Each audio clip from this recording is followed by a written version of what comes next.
ದೃಷ್ಟಿಯ ಹೆಚ್ಚುಗಾರಿಕೆಯನ್ನು ತಿಳಿದುಕೊಳ್ಳುವುದಕ್ಕೆ ನಾವು ಸೂಕ್ಷ್ಮವಾಗಿ ಒಳಹೊಕ್ಕು ವಿಚಾರ ಮಾಡಬೇಕಾಗುತ್ತದೆ.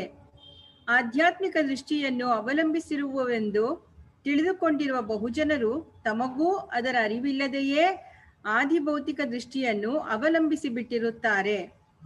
ಇದನ್ನು ವಿಶದಗೊಳಿಸುವುದಕ್ಕಾಗಿ ಈಗ ತರ್ಕವೇ ಪ್ರಧಾನವಾಗಿರುವ ಸಾಂಖ್ಯರು, ವೈಶೇಷಿಕರು, ಬೌದ್ಧರು, ಪಾಶ್ಚಾತ್ಯ ತತ್ವ ವಿಚಾರಕರು ಮುಂತಾದವರ ಪ್ರಕ್ರಿಯೆಯನ್ನು ವೇದಾಂತದ ಪ್ರಕ್ರಿಯೆಗೆ ಹೋಲಿಸುವ ಪ್ರಯತ್ನವನ್ನು ಮಾಡುವೆನು. ಒಂದು ದೃಷ್ಟಿಯಿಂದ ನೋಡಿದರೆ ಈ ತಾರ್ಕಿಕರ ಕ್ರಮವೇ ನಮಗೆ ಹೆಚ್ಚು ಸ್ವಾಭಾವಿಕವಾಗಿ ಕಾಣುತ್ತದೆ. ಏಕೆಂದರೆ ಇವರು ಲೋಕದಲ್ಲಿ ಸಿದ್ಧವಾಗಿರುವ ವಸ್ತುಗಳನ್ನೇ ಪರೀಕ್ಷಿಸಿ ವಿಭಜನೆ ಮಾಡಿ ತರ್ಕಕ್ಕೆ ಹೊಂದಿಸಿ ಹೇಳುತ್ತಾರೆ. ವಸ್ತುಗಳಾಗಲಿ ಯುಕ್ತಿಗಳಾಗಲಿ ಯಾವನೊಬ್ಬ ವ್ಯಕ್ತಿಗೆ, ಸಮಾಜಕ್ಕೆ ಅಥವಾ ದೇಶಕ್ಕೆ ಮೀಸಲಾಗಿರುವುದಿಲ್ಲ. ಆದ್ದರಿಂದ ಅನುಭವಾನುಸಾರವಾಗಿ ತರ್ಕವನ್ನು ಮಾಡಿ ನಿರ್ಣಯಿಸಿದ್ದನ್ನು ಒಪ್ಪುವುದು ಯುಕ್ತವೆಂದು ನಮಗೆಲ್ಲರಿಗೂ ತೋರುತ್ತದೆ. ವೇದಾಂತವೋ ಎಂದರೆ ಮೊದಲನೆಯದಾಗಿ ಶ್ರುತಿಯನ್ನವಲಂಬಿಸಿ ಹೊರಡುತ್ತದೆ. ಶ್ರುತಿಯಲ್ಲಿ ಎಲ್ಲರಿಗೂ ಪ್ರಾಮಾಣ್ಯ ಬುದ್ಧಿಯೂ ಇರುವುದಿಲ್ಲ. ವೇದಾಂತಿಗಳು ವಿಷಯವನ್ನು ಲೋಕಾನುಭವಕ್ಕೆ ವಿಲಕ್ಷಣವಾಗಿ ಪ್ರತಿಪಾದಿಸುತ್ತಾರೆ. ಎಲ್ಲರಿಗೂ ಪ್ರಸಿದ್ಧವಾಗಿರುವ ದ್ವೈತವನ್ನು ಮೀರಿ ಅದೃಷ್ಟವಾಗಿರುವ ಪರಮಾರ್ಥವನ್ನು ಯಾವುದೋ ಒಂದು ಪರಿಭಾಷೆಯನ್ನು ಅನುಸರಿಸಿ ಅವಲಂಬಿಸಿ ಸಿದ್ಧ ಮಾಡುತ್ತೇವೆನ್ನುತ್ತಾರೆ. ಅವರೂ ತರ್ಕವನ್ನು ಉಪಯೋಗಿಸುತ್ತಾರಾದರೂ ಶ್ರುತಿಗೆ ಅವಿರುದ್ಧವಾದ ತರ್ಕವನ್ನೇ ತೆಗೆದುಕೊಳ್ಳಬೇಕೆಂದು ಆಗ್ರಹವನ್ನು ತೊಡುತ್ತಾರೆ. ಆದ್ದರಿಂದ ಸಂಕುಚಿತ ತರ್ಕವನ್ನು ಅವಲಂಬಿಸುವ, ಶ್ರದ್ಧೆಯಿಂದ ನಂಬಬೇಕಾದ ಅದೃಷ್ಟಾರ್ಥವನ್ನು ಪ್ರತಿಪಾದಿಸುವ ವೇದಾಂತಕ್ಕಿಂತ ಸಾರ್ವಜನಿಕ ತರ್ಕವನ್ನು ಅವಲಂಬಿಸಿ ಪ್ರಮಾಣಗಳಿಂದಲೇ ವಸ್ತುವನ್ನು ನಿರ್ಣಯಿಸುವ ತರ್ಕವು ಹೆಚ್ಚಿನದೆಂದು ಒಪ್ಪಬೇಕು ಎಂದು ತಟ್ಟನೆ ಅನಿಸುತ್ತದೆ. ಆದರೆ ತರ್ಕವು ಲೋಕಾನುಭವವನ್ನು ಎಷ್ಟೇ ಅವಲಂಬಿಸಿದರೂ ಆ ಅನುಭವದ ಸ್ವಭಾವವನ್ನು ಮೀರಲಾರದೆ ಇರುತ್ತದೆ. ಲೋಕಾನುಭವವೆಂದರೆ ಇಂದ್ರಿಯಗಳಿಂದ ವಿಷಯಗಳನ್ನು ಗ್ರಹಿಸುವುದು. ಇಂದ್ರಿಯಗಳಿಗೆ ಅಖಂಡವಾದ ವಸ್ತುತತ್ವವನ್ನು ಇದ್ದದ್ದು ಇದ್ದಂತೆ ಗ್ರಹಿಸುವ ಸಾಮರ್ಥ್ಯವೇ ಇಲ್ಲವೆಂಬುದು ಸುಪ್ರಸಿದ್ಧವಾಗಿರುತ್ತದೆ. ಅಪಾರವಾದ ಪ್ರಮೇಯ ರಾಶಿಯಲ್ಲಿ ನಮ್ಮ ಇಂದ್ರಿಯಗಳು ಶಬ್ದ, ಸ್ಪರ್ಶ, ರೂಪ, ರಸ, ಗಂಧ ಹೀಗೆ ಒಂದೊಂದು ಧರ್ಮವನ್ನು ಮಾತ್ರ ಗ್ರಹಿಸಬಲ್ಲವು. ಈ ಒಂದೊಂದು ಅನುಭವವೂ ಗಂಗಾ ನದಿಯಿಂದ ತಂಬಿಗೆಯಲ್ಲಿ ತಂದ ನೀರಿನಂತೆ ಪೂರ್ಣಮೇಯ ರಾಶಿಯಲ್ಲಿ ತುಂಡು ತುಂಡಾಗಿ ತೆಗೆದುಕೊಂಡ ಚೂರನ್ನು ಮಾತ್ರ ತಿಳಿಸುತ್ತದೆ. ಪೂರ್ಣಮೇಯ ರಾಶಿಯಿಂದ ಪೂರ್ಣ ಪ್ರಮೇಯ ರಾಶಿಯಲ್ಲಿ ಒಂದೊಂದು ತಂಬಿಗೆ ಪೂರ್ತಿ ಗಂಗಾ ನದಿ ತಗೊಳಕ್ಕಾಗಲ್ಲ. ತಂಬಿಗೆಯಲ್ಲಿ ನೀರು ತರಬಹುದೇ ಹೊರತು ಗಂಗಾ ನದಿ ಅಖಂಡ ಆಗಿದ್ದೇ ಇದೆ. ಹಾಗೆ ಕಣ್ಣು ಬರೀ ರೂಪ ಪ್ರಪಂಚ ತೋರಿಸುತ್ತೆ. ಅದು ಕಣ್ಣಿಗೆ ಶಬ್ದ ಗೊತ್ತಿಲ್ಲ, ವಾಸನೆ ಗೊತ್ತಿಲ್ಲ, ರುಚಿ ಗೊತ್ತಿಲ್ಲ, ಯಾವುದು ಗೊತ್ತಿಲ್ಲ. ಒಂದೊಂದಿಂದೆ ಒಂದೊಂದೇ ಭಾಗವನ್ನು ತೋರಿಸುತ್ತೆ ಹೊರತು ಪ್ರಪಂಚ ಇನ್ನೂ ದೊಡ್ಡದು. ಗಂಗೆಯ ನೀರು ಹರಿಯುತ್ತದೆ, ತಂಬಿಗೆಯ ನೀರು ನಿಂತಿರುತ್ತದೆ. ಗಂಗೆಯ ನೀರು ಮೂಲದಿಂದ ಸಮುದ್ರದವರೆಗೆ ಅಖಂಡವಾಗಿರುತ್ತದೆ. ತಂಬಿಗೆಯ ನೀರು ಆ ತಂಬಿಗೆಯ ಆಕಾರದಿಂದ ಪರಿಚ್ಛಿನ್ನವಾಗಿರುತ್ತದೆ. ಗಂಗೆಯ ನೀರು ಆಯಾ ನದಿ ಪಾತ್ರ ಪ್ರದೇಶಗಳನ್ನು ಅನುಸರಿಸುವ ಸ್ವಭಾವದ್ದು. ತಂಬಿಗೆಯ ನೀರು ತಂಬಿಗೆಯ ಗುಣವನ್ನನುಸರಿಸುವ ಸ್ವಭಾವದ್ದು. ಆದರೂ ವ್ಯವಹಾರದಲ್ಲಿ ನಾವು ಇದು ಪ್ರಮೇಯ ತತ್ವ ಎಂದು ಪರಿಚ್ಛಿನ್ನವಾದ ಪ್ರಮೇಯವಾದ ಚೂರನ್ನೇ ಪೂರ್ಣವೆಂಬ ಭಾವನೆಯಿಂದ ಪ್ರತಿಪಾದನೆ ಮಾಡುತ್ತೇವೆ. ಪ್ರಮೇಯದ ಚೂರನ್ನೇ ಪೂರ್ಣವೆಂಬ ಭಾವನೆಯಿಂದ ಪ್ರತಿಪಾದನೆ ಮಾಡುತ್ತೇವೆ. ವ್ಯವಹಾರದಲ್ಲಿ ದೂರದೇಶದವರು ಗಂಗೆಯನ್ನು ಉಪಯೋಗಿಸಿಕೊಳ್ಳುವಂತೆ ವ್ಯವಹಾರದಲ್ಲಿ ತರ್ಕಸಿದ್ಧವಾದ ಪ್ರಮೇಯಗಳನ್ನು ನಾವು ದ್ರವ್ಯ, ಗುಣ, ಕರ್ಮ ಎಂದು ಮುಂತಾಗಿ ನೆನಪಿಟ್ಟುಕೊಂಡು ಬಳಸುವುದು ತಪ್ಪಲ್ಲ. ಆದರೆ ನಾವು ವ್ಯವಹರಿಸುವುದೇ ಪರಮಾರ್ಥವೆಂದು ನಿರ್ಧರಿಸುವುದಕ್ಕೆ ತರ್ಕವು ಯಾವ ವಿಶ್ವಾಸಾರ್ಹವಾದ ಆಧಾರವನ್ನೂ ನಮಗೆ ಕೊಡುವುದಿಲ್ಲ. ತರ್ಕದರ್ಶನದ ಜ್ಞಾನವು ಹೀಗೆ ಅಪೂರ್ಣವಾಗಿರುತ್ತದೆ ಎಂಬುದಲ್ಲದೆ ಅದರಲ್ಲಿ ಇನ್ನೊಂದು ದೋಷವಿದೆ. ತರ್ಕದರ್ಶನಕ್ಕೆ ಮುಖ್ಯವಾಗಿ ಯುಕ್ತಿಯೂ ಬೇಕು. ಯುಕ್ತಿ ಎಂದರೇನು? ಎರಡು ಅನುಭವಗಳನ್ನು ಒಂದಕ್ಕೊಂದು ಜೋಡಿಸಿ ಮೂರನೆಯದೊಂದು ತೀರ್ಮಾನವನ್ನು ಕಲ್ಪಿಸುವುದು. ಉದಾಹರಣೆಗೆ, ಈ ಪರ್ವತದಲ್ಲಿ ಹೊಗೆ ಕಾಣಿಸುತ್ತಿದೆ, ಹೊಗೆ ಇದ್ದಲ್ಲಿ ಬೆಂಕಿ ಇರಬೇಕೆಂಬುದೊಂದು ಸಾಮಾನ್ಯವಾದ ಅನುಭವ. ಈ ಎರಡನ್ನೂ ಜೋಡಿಸಿದರೆ ಈ ಪರ್ವತದಲ್ಲಿ ಬೆಂಕಿ ಇರಬೇಕು ಎಂಬ ತೀರ್ಮಾನವು ಸಿದ್ಧವಾಗುತ್ತದೆ. ಹೀಗೆ ವಸ್ತುಗಳನ್ನು ಅಂಥದ್ದು ಇಂಥದ್ದು ಎಂದಿಟ್ಟುಕೊಂಡು ಅವುಗಳ ಧರ್ಮಗಳನ್ನು ನಿರ್ಣಯಿಸುವಾಗ ಆ ವಸ್ತುಗಳು ನಾವು ಇಟ್ಟುಕೊಂಡಂತೆಯೇ ಇರಬೇಕಷ್ಟೇ. ಆದರೆ ಲೋಕದಲ್ಲಿ ಎಲ್ಲಿಯೂ ನಮ್ಮ ಇಂದ್ರಿಯಕ್ಕೆ ಗೋಚರವಾದಂತೆ ವಸ್ತುಗಳು ಯಾವಾಗಲೂ ಇರುವುದೇ ಇಲ್ಲ. ಉದಾಹರಣೆಗೆ, ಒಂದು ಮರವನ್ನು ಕಂಡು ಆ ಜಾತಿಯ ಮರಗಳಲ್ಲಿ ಹಣ್ಣು ಸಿಹಿಯಾಗಿರುತ್ತದೆ ಎಂದು ನಾವು ತರ್ಕಿಸುವುದಕ್ಕೆ ಹೊರಡುತ್ತೇವೆಂದು ಇಟ್ಟುಕೊಳ್ಳೋಣ. ಆಗ ಮರ ಎಂದು ನಾವು ಕರೆಯುವ ಒಂದು ಕೂಟಸ್ಥ ವಸ್ತು ಎಲ್ಲಿಯೂ ಇರುವುದೇ ಇಲ್ಲ. ಯಾಕಮ್ಮ? ಎಲ್ಲಿಯೂ ಇರುವುದೇ ಇಲ್ಲ. ಹಾ, ಈಗ ಸಣ್ಣ ಗಿಡವಾದದ್ದು ಇನ್ನು ಕೆಲವು ದಿನಗಳ ಬಳಿಕ ಒಂದು ಮರವಾಗುತ್ತದೆ. ಅದರ ವಿಷಯವಾಗಿ ನಾವು ಮಾತನಾಡುತ್ತಿರುವಾಗಲೆಲ್ಲ ಅದು ಪರಿಣಾಮವನ್ನು ಹೊಂದುತ್ತಲೇ ಇರುತ್ತದೆ. ಹೀಗಿರುವಲ್ಲಿ ಮರ ಎಂದು ನಾವು ಕರೆಯುವ ಇದ್ದಂತಿರುವ ವಸ್ತು ಯಾವುದು? ಯಾವುದೂ ಇಲ್ಲದಿದ್ದರೆ ಮನುಷ್ಯ ಅಂದ್ರೆ ಚಿಕ್ಕ ಮಗು ಮನುಷ್ಯ ಓಡಾಡೋದು ದೊಡ್ಡವನು ಬದಲಾವಣೆ ಆಗ್ತಾನೇ ಇರುತ್ತೆ. ಆದ್ರೆ ಮನುಷ್ಯ ಅಂದ್ರೆ ಒಂದು ಸ್ಥಿರವಾದ ವಸ್ತು ಯಾವುದು ಅಂತ ಕೇಳಿದ್ರೆ ಇಲ್ಲೇ ಇಲ್ಲ. ಒಂದು ವಿಕಾರದ ಪ್ರವಾಹ. ಅದು ವಿಕಾರ ಪ್ರವಾಹ ಒಪ್ಕೊಂಡ್ಬಿಟ್ಟಿದೀವಿ ಆ ಮನುಷ್ಯ ಅಂತ. ಪ್ರತಿಕ್ಷಣಕ್ಕೂ ಬದಲಾವಣೆ ಆಗ್ತಾ ಇದ್ದು ಕೂಡ ಅದೇ ಇದು ಅಂತಿದೀವೋ ಹೊರತು ನಾವು ಯಾವುದನ್ನು ಅದೇ ಅಂತಿದೀವೋ ಆ ವಸ್ತು ಅಲ್ಲಿ ಇಲ್ವೇ ಇಲ್ಲ. ಅವ್ರು ನೆನ್ನೆ ನೋಡಿದಕ್ಕೂ ಇವತ್ತು ನೋಡಿದಕ್ಕೂ ಎಷ್ಟೋ ಬದಲಾವಣೆ ಆಗಿರುತ್ತೆ. ಈಗ ಒಂದು ವರ್ಷ ನೋಡಿ ಇನ್ನೂ ಎಷ್ಟೋ ಬದಲಾವಣೆ ಆಗಿರುತ್ತೆ. ಹೋದ ವರ್ಷ ನೋಡಿದ ಮರವೇ ನಾವು ಅಂತೀವಿ. ಎಷ್ಟೋ ಎಲೆಗಳು ಹೊಸ ಬಂದಿರುತ್ತೆ, ಎಷ್ಟೋ ಬಂದಿರುತ್ತೆ, ಎಷ್ಟೋ ಬೆಳೆದಿರುತ್ತೆ. ಅದು ಸ್ಥಿರ ವಸ್ತು ಇದೇ ಇದ್ದಾಗ ಅದೇ ಇದು ಅಂತ ಹೇಳಕ್ಕೆ ಯಾವ ಎವಿಡೆನ್ಸು ಇಲ್ಲ. ಯಾವುದೂ ಇಲ್ಲದಿದ್ದರೆ ಅದನ್ನು ಪಕ್ಷವಾಗಿ ಮಾಡಿಕೊಂಡು ಅದರಲ್ಲಿ ಹಣ್ಣು ಎಂಬ ಮತ್ತೊಂದು ಪರಿಣಾಮಿಯಾದ ಸಾಧ್ಯವನ್ನು ಕಲ್ಪಿಸುವುದರಲ್ಲಿ ಯಾವ ನ್ಯಾಯವಿದೆ? ವೃಕ್ಷಗಳಲ್ಲಿ ವೃಕ್ಷತ್ವ ಎಂಬ ಅನುಗತ ಧರ್ಮವೊಂದು ಇದೆ ಎಂದು ಕಲ್ಪಿಸಬಹುದು. ಆದರೆ ಅದಕ್ಕೆ ಆಧಾರವೇನು? ದ್ರವ್ಯ, ಗುಣ, ಕರ್ಮ ಎಂಬ ಜಾತಿಗಳನ್ನು ಕಲ್ಪಿಸಿಕೊಂಡು ವ್ಯಕ್ತಿಗಳು ಬೇರೆ ಬೇರೆಯಾದರೂ ಜಾತಿಗಳು ಬೇರೆಯಾಗುವುದಿಲ್ಲ ಎಂದು ಕೆಲವರು ತಾರ್ಕಿಕರು ಹೇಳುವುದು ನಿಜ. ಆದರೆ ವ್ಯಕ್ತಿಗಳಿಗೆ ಸೇರಿಕೊಂಡಿರುವ ಜಾತಿಗಳು ಇವೆ ಎಂಬುದಕ್ಕೆ ಎಲ್ಲರೂ ಒಪ್ಪುವ ಯಾವ ಆಧಾರವಾದ ನ್ಯಾಯವೂ ಇಲ್ಲ. ಜಾತಿಯು ಪ್ರತ್ಯಕ್ಷ ಸಿದ್ಧ ಎಂಬುದು ವಾದಗ್ರಸ್ತವಾಗಿರುತ್ತದೆ. ಇಂದ್ರಿಯಗಳಿಂದ ವ್ಯಕ್ತಿ ಕಾಣುತ್ತೆ, ಅದು ಜಾತಿ ಕಣ್ಣು ಕಾಣೋದು. ಮನುಷ್ಯ ಜಾತಿ ಕಣ್ಣು ಕಾಣೋದ, ವ್ಯಕ್ತಿ ಕಾಣ್ತಾನೆ. ಅದು ಮನುಷ್ಯ ಅದು ಕಾನ್ಸೆಪ್ಟ್, ಅದು ಭಾವನೆ ಹೊರತು ಮನುಷ್ಯ ಜಾತಿ ಅನ್ನೋದು ಕಣ್ಣು ಕಾಣೋದೇ ಇಲ್ಲ. ಇಂದ್ರಿಯಗಳಿಂದ ವಿದ್ಧವಾಗುವ ಆ ಜಾತಿ ಎಂಬುದು ವಸ್ತುಗಳಂತೆಯೇ ಪರಿಚ್ಛಿನ್ನವಾಗಿ ಕಲ್ಪಿತ ಕೂಟಸ್ಥತ್ವ ಉಳ್ಳದ್ದಾಗಿರಬೇಕೇ ಹೊರತು ಹಾಗಿಲ್ಲವೆಂದು ಸರ್ವರೂ ಒಪ್ಪುವುದಕ್ಕೆ ಯಾವ ಆಧಾರವೂ ಇಲ್ಲ. ಹೀಗೆ ತರ್ಕದ ಪ್ರಮೇಯದಲ್ಲಿ ಪ್ರಮಾಣಗತ ಧರ್ಮಕ್ಕೆ ಅನುಗುಣವಾದ ಪರಿಚ್ಛಿನ್ನತ್ವಾದಿ ದೋಷಗಳುಂಟಷ್ಟೇ. ಈ ತರ್ಕವು ಕೆಲವು ನಿಯಮಕ್ಕೊಳಪಟ್ಟು ಪಕ್ಷ, ಹೇತು, ಸಾಧ್ಯ ಎಂಬ ಸಾಮಾನ್ಯವಾದ ಆಕಾರದಿಂದಲೇ ವಸ್ತುಸ್ಥಿತಿಯನ್ನು ಕೂಡ ಲೆಕ್ಕಿಸದೆ ಮುಂದುವರಿಯುವುದುಂಟು. ಪಕ್ಷದಲ್ಲಿ ಸಾಧ್ಯವಿದೆ, ಏಕೆಂದರೆ ಅದರಲ್ಲಿ ಹೇತುವಿದೆ ಎಂಬ ಅದೆಲ್ಲ ತಾರ್ಕಿಕ ಭಾಷೆ. ಇದು ಬೆಂಕಿ ಇದೆ ಇದು ಹೊಗೆ ಕಾಣ್ತಾ ಪಕ್ಷ, ಅದನ್ನ ಬೆಂಕಿ ಇರಬೇಕು ಅಂತ ಇದು ಹೇತು. ಅದು ಬೆಂಕಿ ಹೊಗೆ ಕಾಣ್ತಾ ಇರೋದ್ರಿಂದ ಬೆಂಕಿ ಇರಬೇಕು ಅಂತ ಊಹೆ ಮಾಡ್ತೀವಿ, ಅದು ಪಕ್ಷ. ಹೊಗೆ ಕಾಣ್ತಾ ಇರೋದ್ರಿಂದ ಅದು ಹೇತು. ಆ ಹೇತು ಪಕ್ಷ ಏನಿದೆ ಅದನ್ನ ಸಿದ್ಧಪಡಿಸ್ತೀವಿ, ಯಾವುದನ್ನ ಅದು ಪಕ್ಷ ಆಗುತ್ತೆ.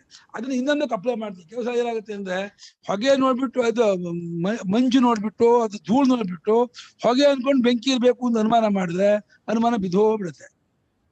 ಯಾಕಂದ್ರೆ ಅದು ಹೇತುವೇ ಸರಿಯಾದ ಹೇತು ಅಲ್ಲ, ಅದು ಹೊಗೆನೇ ಅಲ್ಲ, ಅದು ಮಂಜು ಧೂಳು ಏನೋ ಆಗಿರುತ್ತೆ. ಹಾಗಾಗಿ ಹೇತು ಪಕ್ಷದ ಇದ್ರಲ್ಲಿ ನಿಲ್ಲಲ್ಲ ಅಂತ ಇದ್ದಾರೆ. ಏಕೆಂದರೆ ಅದರಲ್ಲಿ ಹೇತುವಿದೆ ಎಂಬ ತರ್ಕದಲ್ಲಿ ಯಾವ ದೋಷವೂ ಕಾಣುವುದಿಲ್ಲ. ಕ ಎಂಬುದು ಚ ಎಂಬುದಕ್ಕೆ ಸಮ, ಚ ಎಂಬುದು ಟ ಎಂಬುದಕ್ಕೆ ಸಮ ಎಂಬ ಎರಡು ವಿಷಯಗಳನ್ನು ಕೊಟ್ಟರೆ, ಹಾಗಾದರೆ ಕ ಎಂಬುದು ಟ ಎಂಬುದಕ್ಕೆ ಸಮ ಎಂಬ ತೀರ್ಮಾನವನ್ನು ತರ್ಕವು ಕೊಟ್ಟು ಬಿಡುತ್ತದೆ. ಕ ಚ ಟ ಎಂಬ ಸಂಕೇತಗಳಿಗೆ ಯಾವ ವಸ್ತುವನ್ನು ಇಟ್ಟುಕೊಂಡಿದ್ದೇವೆಂಬುದನ್ನೇನೋ ಬುದ್ಧಿಯು ವಿಚಾರಿಸುವುದಿಲ್ಲ. ಆದ್ದರಿಂದ ತರ್ಕವೆಂಬುದು ಬುದ್ಧಿಯ ಒಂದಾನೊಂದು ಸ್ವಭಾವವೆಂದಾಗುವುದೇ ಹೊರತು ವಸ್ತುಸ್ಥಿತಿಯನ್ನೇ ಅದು ಅವಲಂಬಿಸಬೇಕೆಂಬುದೇನೂ ಇಲ್ಲವೆಂದು ಒಪ್ಪಬೇಕಾಗುತ್ತದೆ. ಈಗ ವೇದಾಂತದಲ್ಲಿರುವ ವಿಶೇಷವೇನು? ಎಂಬುದನ್ನು ವಿಚಾರಿಸೋಣ. ಮೊಟ್ಟ ಮೊದಲು ವೇದಾಂತಿಗಳು ವೇದಶರಣರು ಎಂಬ ಆಕ್ಷೇಪಕ್ಕೆ ಪರಿಹಾರವನ್ನು ಕಂಡುಕೊಳ್ಳಬೇಕು.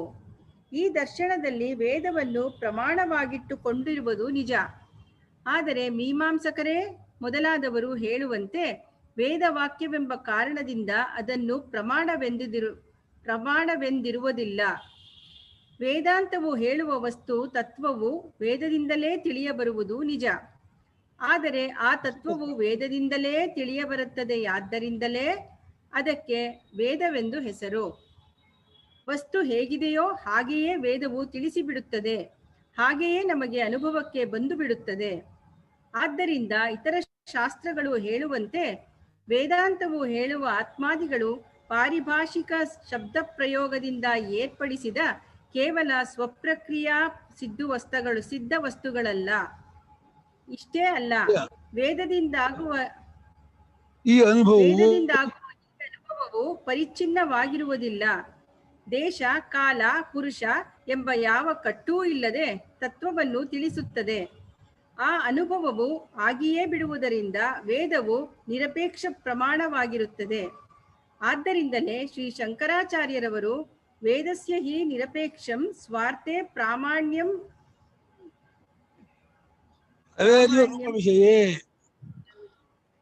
ಎಂದಿರುತ್ತಾರೆ. ವೇದಸ್ಯ ಹಿ ನಿರಪೇಕ್ಷಂ ಸ್ವಾರ್ಥೆ ಪ್ರಾಮಾಣ್ಯಂ ರವೇರಿವ ರೂಪ ವಿಷಯೇ ಎಂದಿರುತ್ತಾರೆ.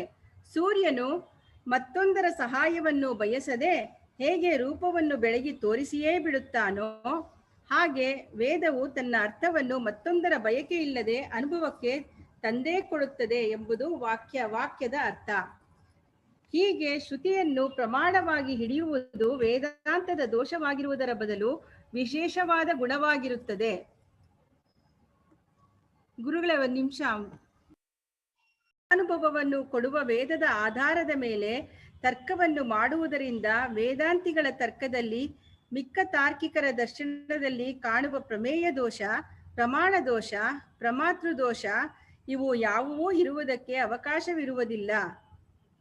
ತಾರ್ಕಿಕರ ದರ್ಶನಗಳಲ್ಲಿ ಪ್ರಮಾಣ ಪ್ರಮೇಯಗಳ ದೋಷವು ಅಂಟಿಕೊಂಡು ಇರುವುದೆಂಬುದನ್ನು ಆಗಲೇ ತಿಳಿಸಿರುತ್ತೇನೆ.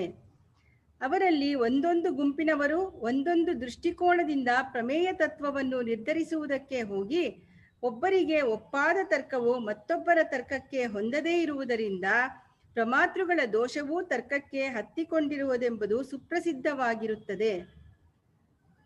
ವೇದಾಂತವೋ ಎಂದರೆ ಪರೀಕ್ಷೆಯ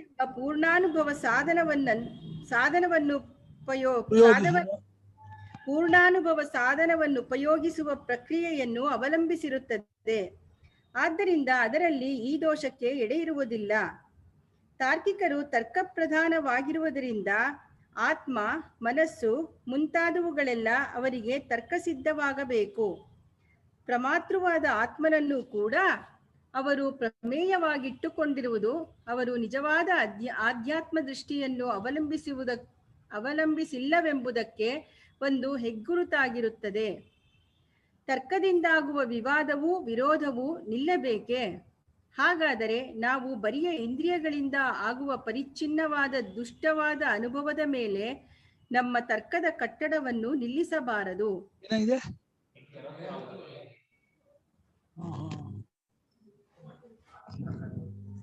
ಬಿಟ್ಟು ಆಧ್ಯಾತ್ಮಿಕ ದೃಷ್ಟಿಯನ್ನವಲಂಬಿಸಿ ಪೂರ್ಣಾನುಭವದ ಆಧಾರದ ಮೇಲೆ ತರ್ಕವನ್ನು ಮಾಡಿದರೆ ಸರ್ವರಿಗೂ ಸಮ್ಮತವಾದ ಪರಮಾರ್ಥ ತತ್ವದ ನಿರ್ಧಾರಕ್ಕೆ ಬಂದು ನಿಲ್ಲುವೆವು. ವೇದಾಂತ ವಿಚಾರಕ್ಕೂ ತರ್ಕಕ್ಕೂ ಇರುವ ತಾರತಮ್ಯ. ವೇದಾಂತ ವೇದ್ಯವಾದ ಬ್ರಹ್ಮವು ಮಾತಿಗೂ ಮನಸ್ಸಿಗೂ ಅತೀತವೆಂದು ಹೇಳುವವರೇ ಬ್ರಹ್ಮವನ್ನು ತಿಳಿಸುವುದಕ್ಕೆಂದು ಭಾಷಣ ಕೊಡುತ್ತಾರೆ, ಶಾಸ್ತ್ರ ವಚನವನ್ನು ಉದಾಹರಿಸುತ್ತಾರೆ, ತರ್ಕವನ್ನೂ ಉಪಯೋಗಿಸುತ್ತಿರುತ್ತಾರೆ. ಇದು ತನಗೆ ತಾನೇ ವಿರುದ್ಧವಾದ ಕ್ರಮವಲ್ಲವೇ ಎಂದು ಹಲವರು ಶಂಕಿಸುವರು.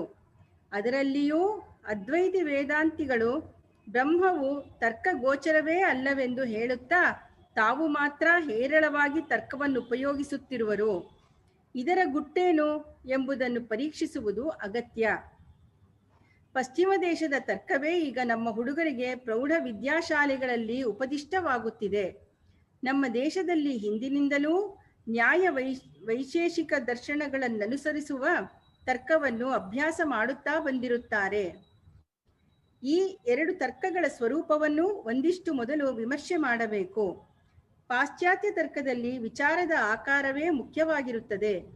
ಕಬ್ಬಿಣವು ಲೋಹವಾಗಿರುತ್ತದೆ, ಪ್ರತಿಯೊಂದು ಲೋಹವೂ ಮೂಲ ಧಾತುವಾಗಿರುತ್ತದೆ. ಆದ್ದರಿಂದ ಕಬ್ಬಿಣವು ಮೂಲ ಧಾತುವಾಗಿರಬೇಕು ಎಂಬ ಆಕಾರದಲ್ಲಿರುವ ನ್ಯಾಯಗಳನ್ನು ಸಾಮಾನ್ಯಾಕಾರದಲ್ಲಿಟ್ಟರೆ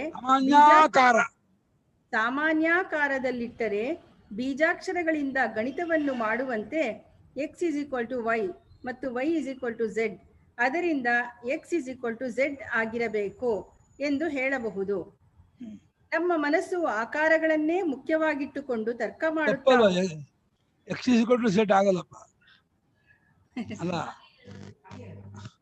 ಸರಿ, ಅದು ನಮಗೆ ನೀವು ಮಾವ, ನಿಮಗೆ ಅವ್ರ ಮಾವ, ಆದ್ರೆ ನಂಗೆ ಅವ್ರ ಮಾವ, ನಮ್ಗೂ ಅವ್ರು ನಿಮ್ಗೆ ಈಕ್ವಲ್ ಇದೆ ಮಾವತ್ವ.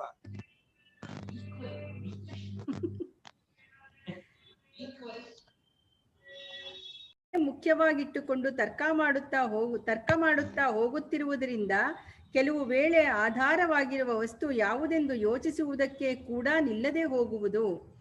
ಎಕ್ಸ್ಗೆ ವೈ ಮತ್ತು ಝೆಡ್ ಎಂಬ ಮಕ್ಕಳಿದ್ದರೆ ಅವರಲ್ಲಿ ಒಬ್ಬನು ಹಿರಿಯನಾಗಿರಬೇಕು, ಇಲ್ಲದಿದ್ದರೆ ಅವರಿಬ್ಬರೂ ಸಮವಯಸ್ಕರಾಗಿರಬೇಕು ಎಂಬುದು ಒಂದು ತರ್ಕದ ಆಕಾರವು. ಈ ಆಕಾರವನ್ನು ಮಾತ್ರ ನಾವು ನೆಚ್ಚಿ ವಿಚಾರ ಮಾಡುತ್ತಿದ್ದು, ವಿಚಾರದ ನಡುವೆ ಎಕ್ಸ್ ಎಂಬುದು ಬಂಜೆಯನ್ನು ಸೂಚಿಸುವ ಅಕ್ಷರವೆಂದು ತಿಳಿದರೆ ವಿಚಾರವೆಲ್ಲ ವ್ಯರ್ಥವಾಗಿ ಬಿಡುತ್ತದೆ. ಅಂತೂ ಇದು ನಿಜವಾದರೆ ಇದು ನಿಜವಾಗಿರಬೇಕು ಎಂಬ ಆಕಾರದ ತರ್ಕವೆಲ್ಲ ರೇ ರಾಜ್ಯದಲ್ಲಿರುವುದರಿಂದ ಅದರ ಉಪಯೋಗವು ಅಷ್ಟಕ್ಕಷ್ಟೇ. ರೇ ರಾಜ್ಯ ಹಾಗಿದ್ರೆ ರೇ. ಇನ್ನು ನಮ್ಮ ದೇಶದ ತರ್ಕಶಾಸ್ತ್ರದ ಕಡೆಗೆ ತಿರುಗಿದರೆ ಅದು ಲಕ್ಷಣ ಪ್ರಮಾಣ ಪರೀಕ್ಷೆಗಳ ರೂಪವಾಗಿರುತ್ತದೆಯಾದರೂ ಹೀಗೆ ಅದರಲ್ಲಿಯೂ ಅನುಮಾನ ಪ್ರಮಾಣವೇ ಪ್ರಧಾನವಾಗಿರುತ್ತದೆ. ಅನುಮಾನದ ಸಹಾಯವಿಲ್ಲದೆ ಯಾವ ವ್ಯವಹಾರ ಶಾಸ್ತ್ರವೂ ಮುಂದಕ್ಕೆ ಒಂದು ಹೆಜ್ಜೆಯನ್ನೂ ಇಡಲಾರದು. ವ್ಯವಹಾರದಲ್ಲಿ ಅನುಮಾನಕ್ಕೆ ತುಂಬ ಬೆಲೆ ಇದ್ದರೂ ತತ್ವ ವಿಚಾರಕ್ಕೆ ಹೋಗುವವರು ಅದರ ಯೋಗ್ಯತೆಯನ್ನು ಚೆನ್ನಾಗಿ ಪರೀಕ್ಷಿಸತಕ್ಕದ್ದು ಅತ್ಯಂತ ಅವಶ್ಯವಾಗಿರುತ್ತದೆ. ಸಾಧ್ಯವನ್ನು ಪಕ್ಷದಲ್ಲಿದೆ ಎಂದು ವ್ಯಾಪ್ತಿ ಬಲದಿಂದ ನಿಶ್ಚಯ ಮಾಡುವುದೇ ಅಲ್ಲವೇ ಅನುಮಾನ ಕೃತ್ಯವೋ? ಇಲ್ಲಿ ವ್ಯಾಪ್ತಿಯು ಹೇಗೆ ಏರ್ಪಡುವುದೆಂಬುದನ್ನು ಮೊದಲು ಪರೀಕ್ಷಿಸಬೇಕು. ಎಲ್ಲೆಲ್ಲಿ ಹೊಗೆ ಇರುವುದೋ ಅಲ್ಲೆಲ್ಲ ಬೆಂಕಿ ಇರುವುದು ಎಂಬ ವ್ಯಾಪ್ತಿಯ ಬಲದಿಂದ ಪರ್ವತವೆಂಬ ಪಕ್ಷದಲ್ಲಿಯೂ ಹೊಗೆ ಇದೆಯಾದ್ದರಿಂದ ಅಲ್ಲಿ ಬೆಂಕಿ ಇರಬೇಕು ಎಂದು ನಿಶ್ಚಯಿಸುತ್ತೇವಷ್ಟೇ. ಇಲ್ಲಿ ಎಲ್ಲಿ ಹೊಗೆ ಇರುವುದೋ ಅಲ್ಲಿ ಬೆಂಕಿ ಇರುವುದು ಎಂಬ ವ್ಯಾಪ್ತಿಯು ಹೇಗೆ ನಿಶ್ಚಿತವಾಗುತ್ತದೆ? ಹೊಗೆಯನ್ನು ನೋಡುವುದಕ್ಕೆ ಇಂದ್ರಿಯವು ಬೇಕು. ಇದು ಹೊಗೆಯೆಂದು ಅರಿತುಕೊಳ್ಳುವುದಕ್ಕೆ ಮನಸ್ಸು ಬೇಕು. ಇಷ್ಟೇ ಸಾಲದು, ಹೊಗೆ ಇರುವ ಸ್ಥಳಗಳನ್ನೆಲ್ಲ ನೋಡಬೇಕು. ಅಲ್ಲಿ ತಪ್ಪದೇ ಬೆಂಕಿ ಇರುವುದೆಂಬ ನಿಯತ ಸಾಹಚರ್ಯವನ್ನು ತಿಳಿದುಕೊಳ್ಳಬೇಕು. ಆದರಲ್ಲವೇ ಎಲ್ಲೆಲ್ಲಿ ಹೊಗೆ ಇರುವುದೋ ಅಲ್ಲಿ ಬೆಂಕಿ ಇರುವುದೆಂಬ ವ್ಯಾಪ್ತಿಯು ಏರ್ಪಡುತ್ತದೆ. ಆದರೆ ಸಕಲ ಧೂಮ ವ್ಯಕ್ತಿಗಳನ್ನು, ಸಕಲ ಅಗ್ನಿ ವ್ಯಕ್ತಿಗಳನ್ನು ಒಬ್ಬ ಮನುಷ್ಯನು ನೋಡುವುದಕ್ಕೆ ಸಾಧ್ಯವೇ? ಅದಾಗದಿದ್ದರೆ ಈ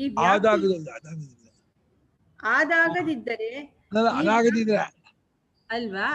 ಅದಾಗದಿದ್ದರೇನೆ ಬರ್ಬೇಕಲ್ವಾ? ಅದಾಗದಿದ್ದರೆ ಈ ವ್ಯಾಪ್ತಿಯು ಏರ್ಪಡುವ ಬಗೆ ಹೇಗೆ? ಇದಕ್ಕೆ ತಾರ್ಕಿಕರು ಹೀಗೆಂದು ಉತ್ತರವನ್ನು ಹೇಳುತ್ತಾರೆ. ಅಗ್ನಿತ್ವವು ಎಲ್ಲ ಅಗ್ನಿ ವ್ಯಕ್ತಿಗಳಲ್ಲಿಯೂ ಇರುತ್ತದೆ, ಧೂಮತ್ವವು ಎಲ್ಲ ಧೂಮ ವ್ಯಕ್ತಿಗಳಲ್ಲಿಯೂ ಇರುತ್ತದೆ. ಇಂದ್ರಿಯಕ್ಕೆ ಗೋಚರವಾಗುವ ಅಡಿಗೆಯ ಬೆಂಕಿ, ಹೊಗೆ ಇವುಗಳ ಸಂಬಂಧದಿಂದ ಉಂಟಾಗುವ ಬೆಂಕಿಗಳು, ಹೊಗೆಗಳು ಎಂಬ ಜ್ಞಾನದಲ್ಲಿ ವಕ್ನಿತ್ವವು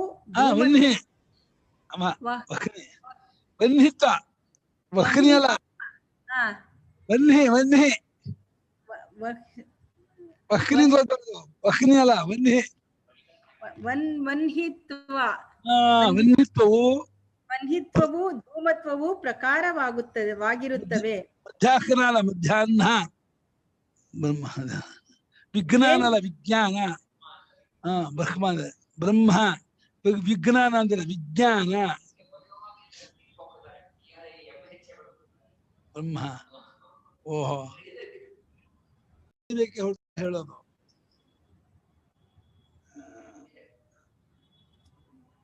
ಹೀಗೆ ಬೆಂಕಿಯನ್ನು ನೋಡಿದಾಗ ತಿಳಿಯಬರುವ ವನ್ಹಿತ್ವವು ಕರೆಕ್ಟಾ? ವನ್ಹಿತ್ವವು, ಹೊಗೆಯನ್ನು ನೋಡಿದಾಗ ತಿಳಿಯಬರುವ ಧೂಮತ್ವವು ವ್ಯಕ್ತಿಗಳಲ್ಲೆಲ್ಲ ಇರುವುದರಿಂದ ವ್ಯಾಪ್ತಿ ಜ್ಞಾನವಾಗಬಹುದಾಗಿದೆ. ಇದು ತಾರ್ಕಿಕರ ಪ್ರಕ್ರಿಯೆ. ಇಲ್ಲಿ ಸಕಲ ಧೂಮಗಳಲ್ಲಿಯೂ ಧೂಮತ್ವವಿರುವುದೆಂಬುದು, ಆ ಧೂಮತ್ವದ ಜ್ಞಾನದ ಮೂಲಕ ಸಕಲ ಧೂಮಗಳು ನಮಗೆ ತಿಳಿಯಬರುವವೆಂಬುದು ಜನರ ಅನುಭವದಲ್ಲಿಲ್ಲವೆಂಬುದು ಸ್ಪಷ್ಟವಾಗಿರುತ್ತದೆ. ಆದರೂ ತಾರ್ಕಿಕರ ಈ ಅಭ್ಯುಪಗಮವನ್ನು ನಾವು ಒಪ್ಪಿಕೊಂಡೇ ಮುಂದಕ್ಕೆ ಹೊರಟರೆ ಮತ್ತೊಂದು ಅಡ್ಡಗೋಡೆಯು ಕಾಣಿಸಿಕೊಳ್ಳುತ್ತದೆ. ಈ ವ್ಯಾಪ್ತಿ ಜ್ಞಾನದಲ್ಲಿ ಪಕ್ಷ ಸಂಬಂಧವಾದ ಅಗ್ನಿ ಧೂಮಗಳ ಜ್ಞಾನವೂ ಅಡಕವಾಗಿದೆಯೋ ಇಲ್ಲವೋ? ಎಲ್ಲೆಲ್ಲಿ ಹೊಗೆ ಇರುವುದೋ ಅಲ್ಲಲ್ಲಿ ಬೆಂಕಿ ಇರುವುದು ಎಂಬ ವ್ಯಾಪ್ತಿಯಲ್ಲಿ ನಾವು ಯಾವ ಪರ್ವತದಲ್ಲಿ ಬೆಂಕಿ ಇದೆ ಎಂಬುದು ಅನುಮಾನದಿಂದ ಸಾಧಿಸುವುದಕ್ಕೆ ಹೊರಟಿರುವೆವೋ ಆ ಪರ್ವತದ ಹೊಗೆಯೂ ಬೆಂಕಿಯೂ ಸೇರಿಕೊಂಡಿರುವವೋ ಇಲ್ಲವೋ ಎಂದು ವಿಚಾರ ಮಾಡಿದರೆ ಅನುಮಾನಕ್ಕೆ ಒಂದು ದೊಡ್ಡ ಪ್ರತಿಬಂಧಕವು ಬಂದು ಬಿಡುತ್ತದೆ.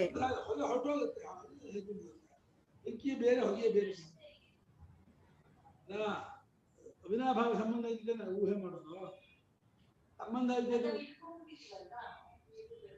ಇಟ್ಕೊಂಡು ಸರಿ, ಅದು ಸಾಮಾನ್ಯವಾದ ಹೇಳಿ ಸರಿ.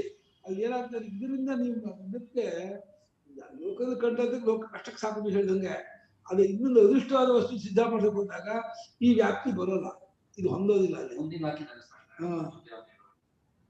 ಹೇಗೆಂದರೆ ಪಕ್ಷವಾದ ಪರ್ವತದ ಹೊಗೆಯೂ ಬೆಂಕಿಯೂ ಮೊದಲೇ ವ್ಯಾಪ್ತಿ ಜ್ಞಾನದಿಂದ ಸಿದ್ಧವಾಗಿದ್ದರೆ ಅನುಮಾನವು ಹೊಸದಾಗಿ ಸಿದ್ಧ ಮಾಡಿಕೊಂಡು ಕೊಡುವುದೇನು? ಅಡಿಗೆ ಮನೆಯಲ್ಲೇ ಅಡಿಗೆ ಮನೆಯಲ್ಲೇ ಬೆಂಕಿ ಹೊಗೆ ಕಂಡಾಗಿದೆ, ಹೊಗೆ ಅಂದ್ರೆ ಬೆಂಕಿ ಇರ್ಬೇಕು ಅಂತ. ಮತ್ತೆ ಅಲ್ಲೇನು ಪ್ರೂವ್ ಮಾಡಕ್ಕೆ ಹೊಗೆ ಸಿದ್ಧವಾಗಿರೋದೇ ಅದು, ಅದು ಹೊಸದಾಗೇನು ಅನುಮಾನ ಸಿದ್ಧಪಡಿಸ್ತೀರಪ್ಪ.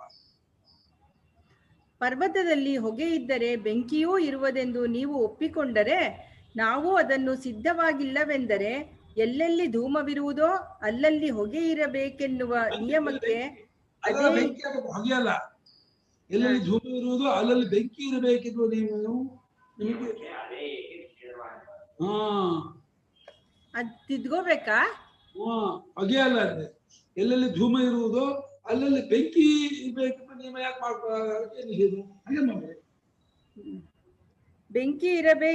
ಬೆಂಕಿ ಇರಬೇಕೆನ್ನುವ ನಿಯಮಕ್ಕೆ ಅದೇ ಏಕೆ ನಿಷೇಧವಾಗಿರಬಾರದು ಎಂಬ ಪ್ರಶ್ನೆಗೆ ಉತ್ತರವಿಲ್ಲದೆ ಹೋಗುವುದು. ಏಕೆಂದರೆ ಎಷ್ಟೋ ನಿಯಮಗಳನ್ನು ಹೀಗೆ ಅನುಮಾನದಿಂದ ಭೌತಿಕ ಶಾಸ್ತ್ರಜ್ಞರು ಸಿದ್ಧ ಮಾಡಿದ ಬಳಿಕ ಹೊಸದಾಗಿ ಮಾಡಿದ ಶೋಧನೆಗಳಿಂದ ಆ ನಿಯಮಕ್ಕೆ ಭಂಗ ಬಂದಿರುವುದು ನಮ್ಮಗಳ ಅನುಭವದಲ್ಲಿದೆ. ಉದಾಹರಣೆಗೆ, ಗ್ರಹಮಂಡಲದಲ್ಲಿ ಕಾಣಬರುವ ಉಪಗ್ರಹಗಳೆಲ್ಲ ತಮ್ಮ ತಮ್ಮ ಗ್ರಹಗಳನ್ನು ಒಂದೇ ಒಂದು ಗೊತ್ತಾದ ದಿಕ್ಕಿನಲ್ಲಿ ಸುತ್ತುತ್ತಿವೆ ಎಂದು ಖಗೋಳಜ್ಞರು ಕಂಡುಹಿಡಿದಿದ್ದರು. ಆದ್ದರಿಂದ ಯಾವುದೊಂದು ಉಪಗ್ರಹವಾದರೂ ತನ್ನ ಗ್ರಹವನ್ನು ಅದೇ ದಿಕ್ಕಿನಲ್ಲಿ ಸುತ್ತುತ್ತದೆ ಎಂದು ಅನುಮಾನ ಪ್ರಮಾಣದಿಂದ ನಿಶ್ಚಯಿಸಲು ಆಗ ಅವಕಾಶವಿತ್ತು. ಆದರೆ ಯುರಾನಸ್ ಎಂಬ ಗ್ರಹದ ಉಪಗ್ರಹಗಳು, ನೆಪ್ಚ್ಯೂನ್ ಎಂಬ ಗ್ರಹದ ಉಪಗ್ರಹವೂ ಮಿಕ್ಕ ಉಪಗ್ರಹಗಳ ದಿಕ್ಕಿಗೆ ವಿರುದ್ಧವಾದ ದಿಕ್ಕಿನಲ್ಲಿಯೇ ತಮ್ಮ ತಮ್ಮ ಗ್ರಹವನ್ನು ಸುತ್ತುತ್ತಿವೆ ಎಂದು ಈಚೆಗೆ ಗೊತ್ತಾಗಿರುತ್ತದೆ. ಕಾಲವು ಅನಂತವಾಗಿದೆ, ಆಕಾಶವೂ ಅನಂತವಾಗಿರುತ್ತದೆ.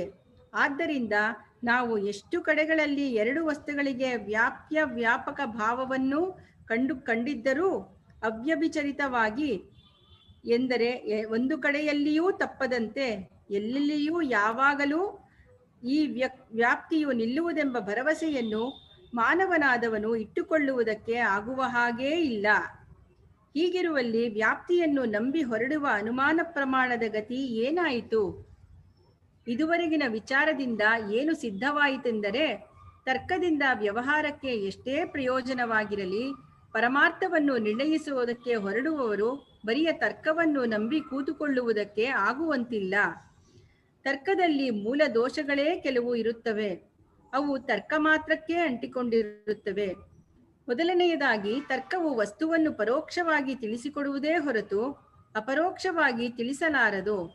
ಎರಡನೆಯದಾಗಿ ತರ್ಕವು ಅಪ್ರತಿಷ್ಠವಾಗಿರುತ್ತದೆ.